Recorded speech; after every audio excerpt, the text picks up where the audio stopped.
Old School RuneScape has enough content to keep players playing for years, even decades at this point. But most players find the early game pretty arduous and a little bit gruesome to get through with the low experience rates and slow progressions, unless you know which minigames to play. Good day, everybody. If you're a returning player after a several years break, or a RuneScape 3 player coming over to try out Old School RuneScape, which is the case for a lot of players now, including myself, you might find the slow progression not that fun in Old School, but in the past several years, there have been a lot of skilling minigames and bosses added to the game that make traditional grinds a lot more, not only bearable, but fun, engaging, and very rewarding. In this video, I'm going to go over specifically Wintertodt, which focuses on firemaking, Tempoross, which focuses on fishing, the Giant's Foundry, which focuses on smithing, and I'll touch on the Blast Furnace alongside that, and Guardians of the Rift, which is a much more fun way to train runecrafting than traditional runecrafting. Now, all this content has a mix of quest and skill requirements to get started, so you can't get started with these minigames right off the bat once you finish Tutorial Island. But all of this content actually grants experience that scales with your level, so it is in your interest to have a higher level, or as high of a level as possible anyways, before you start. Now, the wiki does have actually two optimal questing guides, one regular and one for iron accounts, of how to best progress through the quests to get the most experience possible and progress your levels the fastest as early on as possible. And I do plan on making a video covering questing for the early game, for getting out of and enjoying the early game of Old School RuneScape. Keep an eye out for that video, or if it's already published, go ahead and check it out. And the last thing I want to go over is that I am mainly using the HDOS Old School RuneScape client. Most players as of now still prefer RuneLite, which gives the more 2007 RuneScape look. HDOS, if you don't already know, I already have a separate video on this, so I won't go too much into detail. If you're curious about it, check that out. But it gives you 2009 RuneScape, aka RuneScape with the 2009 HD graphical overhaul. I like it better. Even the music at a lot of these skilling bosses specifically is overhauled, as well as the graphics, of course. It makes for a nicer experience on my end, and it looks better on my big screen when I'm playing there. But to each their own. RuneLite is also fine. Both have plugins that help you through each of these skilling minigames as well. Alright, with all that out of the way, let's start with Tempoross. The only requirement to get started here is level 35 fishing. You can get that pretty quickly through conventional training or early level quests. To get there, you can follow along here. You take a boat from south of the Al-Kharid Bank. There are several mass worlds for Tempoross, and they are all crowded with hundreds of players at any time. There are multiple games going on at once, so as soon as a boat fills up, it's just off. So you'll find that there's very little downtime between games. Tempoross can be played a little bit differently. You can play more for reward points to get more reward rolls, or more fishing experience and less rewards, or somewhere in between. If you play for experience, the fishing experience rates are not only competitive, but they could be the best fishing experience rates for your level, so that is pretty nice to have alongside some rewards. You only need a rope, a few buckets of water to put out fires, a hammer to repair totem poles for some bonus construction experience, and a harpoon, unless you have the barbarian fishing harpoonless fishing method unlocked, which for lower levels is recommended actually, because you will get a little bit of strength experience too, and you catch fish at the same rate as a regular harpoon. Now, the premise of Tempoross is that he is an ancient water spirit, supposedly as old as Gielinor itself, as old as the entire world, and it has awakened and causes crazy storms and havoc for sailors all around the world. So the spirit anglers and you, the players, are tasked to keep it down, and basically every encounter is an instance of you toning down Tempoross's power to make it sleep again. You do this by fishing harpoon-shaped fish, optionally cooking them, and then firing them out of cannons at Tempoross to keep it down. So it's simply awesome.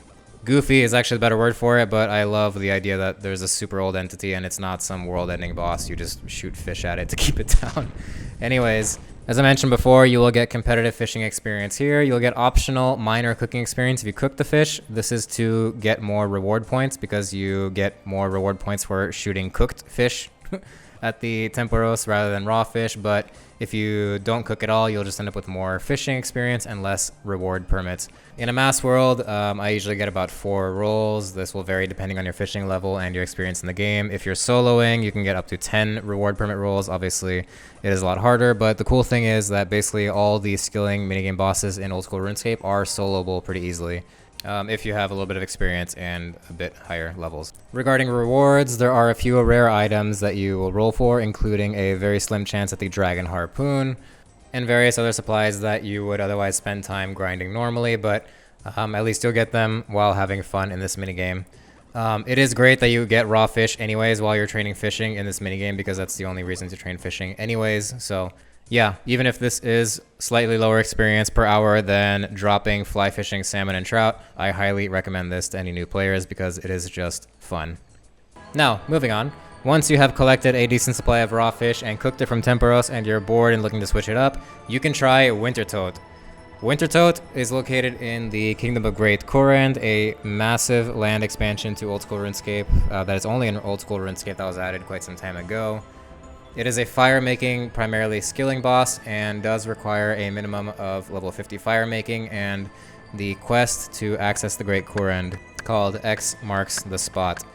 Now, this is a beginner guide, but level 50 fire-making is, I don't know, a little bit steep for beginners. You will have to train that through either quests, like quest experience, or traditional methods. Anyways, get fire-making to 50 and head to Wintertodt. Many iron players especially prefer to do this a lot before they do any combat training, and many max efficiency players will even opt to get 99 firemaking or complete the whole Wintertodt log here before doing any combat. This is because Wintertodt is a skilling boss, but it does actually damage you, so you do need actual food. The amount of damage it does to you scales with your HP, so the lower your HP, the less damage it deals with you. This means that if you're a low level with high fishing, you can bring a crap load of salmon and heal your entire HP almost with one piece of food, instead of being higher level and having to bring a bunch of lobsters or swordfish or monkfish. I wanted to point this aspect out first because it is the most discussed aspect, I think, of Wintertodt among players. I will say that for me, firemaking is and has been my highest skill on my iron account here because of Wintertodt, and for this reason, I got most of my levels here early on so I could use less food, but I did get bored and I wanted to play the rest of the game. Now I'm like in the mid approaching high game and I haven't been back to Wintertodt in a while. Anyways, if you use more food, it's not that big of an issue in my eyes. As you level up and as you progress through the game, you'll have more and more access to higher level food, so I don't think it's an issue. If it's a money thing because you're a non-iron and you care about those things, then whatever, it's up to you. But anyways, don't feel like you have to live your entire life at Wintertodt before you play the rest of the game just because other Redditors say so. Find the balance that works for you. Now, on to the actual game. This is a primarily fire-making minigame that grants a lot of fire-making experience. You will also get supplementary experience that scales with your level in woodcutting and fletching if you choose to fletch the logs that you get within the game. More on that in a second. And you'll also get some construction experience, similarly to Tempoross, when something breaks and you have to fix it. By the way, for your early construction levels, both Tempoross and Wintertodt are amazing if you catch the right opportunity to fix things. The flow and premise of the game is this. Wintertodt is some weird, well, more mysterious blizzard-type entity of ice that threatens to engulf the whole world. Thankfully, it's contained in this space in the very north of Korand, and it's, again, up to some pyromancers and you, the players, again, hundreds of them across multiple mass worlds that are populated all the time, to stop this thing. Just like all the other skilling minigames, you can do this solo, but that does take some experience, so mass worlds are recommended. A game in a mass world takes about 5 minutes, give or take. The flow is this. You chop some roots, so bring an axe.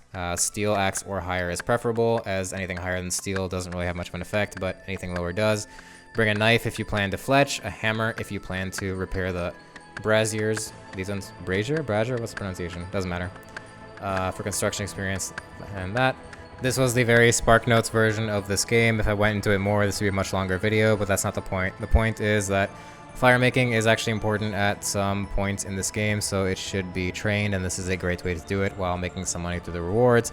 The supplemental experience in woodcutting, construction, and fletching does add up, and the reward pool is actually quite good. You have a very rare chance at the Dragon Axe, which is nice. Of course, the pet, just like every other skilling minigame. The Pyromancer outfit and warm gloves, which counts as a warm item for this and increases the amount of firemaking experience you gain. Because, by the way, to reduce the frequency of damage that you take at Wintertodt, you should wear warm clothing, which means either the Pyromancer outfit or designated pieces of warm clothing, which includes a lot of holiday items, so that's pretty fun. Anyways, you can also score a Tome of Fire, which is an offhand or a shield slot item that provides infinite fire runes and greatly increases the damage of all base standard spellbook fire spells by 50%. You can also score a Bruma Torch, which has some benefits in and outside of Wintertodt. And then there is the common reward item pool, which has a mix of logs, gems, planks, herbs, seeds, and a lot of supplies that are otherwise pretty hard to get actually, especially for iron accounts that you can get very easily through Wintertodt. I mean, you can get magic tree seeds and mahogany planks and high-level herbs and things like that. So for general money making or for just supply gathering for iron accounts, this is super, super recommended. Next, let's talk smithing training through the Giant's Foundry. And I'll touch on the blast furnace a little bit as a means to get bars, mainly for iron accounts, but also for main players looking to save a little bit of money. The Giant's Foundry is a smithing minigame that requires completion only of one quest, Sleeping Giants, which requires level 15 smithing. You can get this through conventional training or very quickly through like the Knight's Sword or a few other quests. I like this minigame a lot for two reasons. One, conventional smithing training in Old School RuneScape really sucks. I do not like making thousands and thousands of plate bodies within a matter of seconds just to level up a little bit of my smithing. Aside from being really annoying, it's traditionally really expensive to level up smithing that way. Secondly, on a similar note, I have actually taken a blacksmithing class in real life, and Giant's Foundry touches on actual real life principles of blacksmithing, so it's fun in that way. The gist of it is you are helping a giant named Kovac make swords for other giants. He hands you commissions, which are kind of like contracts for what type of sword to make, and you make the mold for the hilt, blade, and tip to as closely as possible match the specifications, and then you pour 28 bars worth of metal, either of a single type of bar or ideally an alloy, which is made by mixing two different types of metals, for example, steel, iron, mithril steel, depending on your level, etc. You melt down these bars, pour them into the mold that you've made, and then you use 3 available stations to process the sword and create it at different stages. Each sword that you're contracted has a different order of steps and a different number of steps depending on the tier of sword you're making. What you're seeing here is a adamant mithril alloy, so there are 6 steps involved denoted by the different colors that delineate the different stages here. The colors just correlate to the temperature that the sword needs to be at in order for you to use the appropriate station, and each appropriate station will either increase or decrease the temperature of the sword as you process it. If it sounds a little bit confusing or if I'm not explaining it right, don't worry, the quest will basically walk you through the whole thing. It is easy to get the hang of once you get started. If I remember right, the minimum number of steps is 4. Once you get to using mithril, you'll have 5 steps, and then of course with adamant here you have 6 steps. This minigame has brief AFK portions while you're just sitting at a station processing, but don't look away from your phone or computer for too long, because if your temperature falls out of the required range for the particular section, you'll get penalized a little bit in the quality of your sword. And the quality of your sword affects the experience and cash that you get as a reward. That's right, this minigame just pays straight up cash and a huge chunk of experience for each sword that you create. Now, I have no idea what the market is like for metal bars because I only play on this iron, so if you're buying bars off the GE to use here, I have no idea what your profits look like. Typically, especially for irons or low-level players, the best way to get bars for the Giant's Foundry is to buy them from an armor shop like Horvik's, where you can get a lot of iron and steel gear. If you use a piece of armor to fill the thing here, you will get 1 less bar than the armor is worth. What that means is, like a chain body takes 3 metal bars to make. If you put it in the melting pot here, you'll actually only get 2 bars worth of material. So it is better to get straight up bars, but if you don't have access to bars easily or money for them, you can just buy armor from shops. The Giant's Foundry, aside from the nice experience and money that it gives, is worth doing also for the things that you can buy from the shop. So most of the shop, accessible through Korvac here, will just sell you items like molds for the sword that make your swords better quality, so you'll get better experience and cash for each sword that you make, or smith outfit pieces, which grant each piece grants a 20% chance to get double progress in your giant sword, and if you wear all of them together, it boosts to a 100% chance. So the outfit is specific to the Giant's Foundry, but it would make your experience gains and cash gains a lot faster here. Aside from that, non-iron accounts can actually make some good money by buying things like Korvac's Grog, which boosts your smithing by 4 when consumed. And there are other nice rewards like the double cannonball mold that allows you to make cannonballs twice as fast, and the colossal blade, which is a huge sword that is much more effective on large targets and has some niche uses. Considering the state of traditional smithing training in Old School RuneScape, this Giants Foundry is hardly more intensive regarding how much attention you need to pay to it. And it is, of course, more rewarding, a little more immersive, and less repetitive than traditional smithing training. Now, regarding getting bars for this, I mentioned that I would touch on the Blast Furnace, which has much more use in Old School RuneScape than in RuneScape 3. Make sure you are on a Blast Furnace world and head to the Blast Furnace. There is also a minigame teleport for this, or you can find it in Keldagrim here. Now, the benefit to the Blast Furnace is that whatever bars you're making require half as much coal as usual. So a steel bar will require 1 coal, mithril 2, adamant 3, rune 4 coal. You can buy coal and ores up to mithril, including gold, from the trader here. He stocks 100 per world, which is great, and they're much cheaper than buying them from other players, and for irons, much faster than mining them yourself. And if you're already managing your kingdom in Miscellanea, then you have access to a lot of coal, so even better. Now, the other benefit to the Blast Furnace is that it is really fast to process a ton of ores all at once into bars. There's a bank chest right here. You just take all the ores you need, dump them in the conveyor belt, and then wait a few seconds and pick them up. If you don't have ice gloves, you'll need a bucket of water to cool them down. Oh, before I forget, I should mention that for the Giants Foundry, you need the same thing. When you pick up the preform from your mold, you need either a bucket of water to cool it down or just be wearing ice gloves. Anyways, the Blast Furnace is a much faster way to smelt ores into bars than going to a furnace yourself and banking and making them one by one. Also, by the way, once you get the goldsmithing gloves, smithing gold here is actually the fastest smithing experience per hour in the game. Ending up at about 300 experience per hour, which is a lot for Old School RuneScape. So, if you need smithing experience and levels, which you do, and you need money, which you do, definitely don't skip Giants Foundry. And last but not least, let's talk about Guardians of the Rift, your go-to runecrafting minigame. The only requirements to start this one are the Temple of the Eye quest, which requires level 10 runecrafting only, as well as Rune Mysteries and Enter the Abyss mini quest. If I remember right, you should get 10 runecrafting just from those two. If not, it's not much effort to get it higher, or from the quest rewards you'll get at least 10 runecrafting. The experience rewards you get from the game work very similarly to Wintertodt in that there is primarily runecrafting experience that you get as you play, because the entire minigame is basically just mining forms of pure essence and visiting random altars, like the actual runecrafting altars, and just crafting runes. And then at the end of every game, which can last about 10 minutes depending on the world, you get a chunk of runecrafting experience that's, again, based on your runecrafting level, so it all scales. If you bring a hammer and chisel with you and craft guardians during the game, you'll also get some extra runecrafting and regular crafting experience, and you'll get a chunk of basic mining experience because you need to mine a lot of essence during this game. So it's all supplementary little bonus experience that at lower levels, it adds up quickly.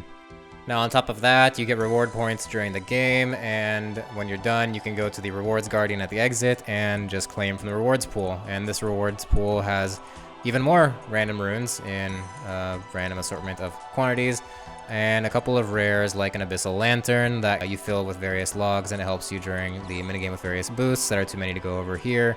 You can get an Abyssal Needle, which is a quality of life improvement for runecrafting that not even RuneScape 3 has. With 75 runecrafting and 56 crafting, you can use the needle on all of your available runecrafting pouches, and it combines them all into one colossal pouch, which is great. And you'll also get Abyssal Pearls semi-uncommonly, and you can use those at the rewards shop to buy Raiment of the Eye, which is runecrafting clothing that gets you more runes per craft. Once you have the full set, you get 60% more runes altogether.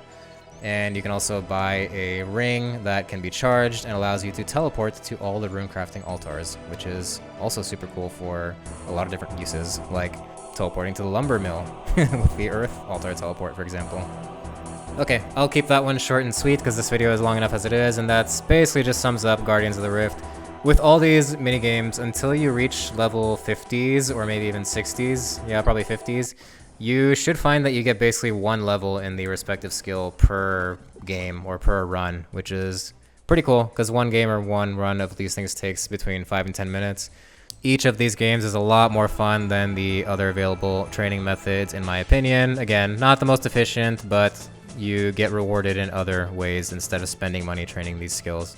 Now, I myself am, as I might have mentioned before, in the mid-game approaching like the not the end game, but higher game, I guess. I am having a lot of fun having come over from RuneScape 3 and spending most of my escaping time here now. And I just wanted to make this video because I don't want other players to suffer or quit early because the early game of Old School RuneScape can be rough, especially compared to RuneScape 3. So that's it. That's all. Thank you for watching. If you're still here with me, I really appreciate you. I'll catch you in the next one.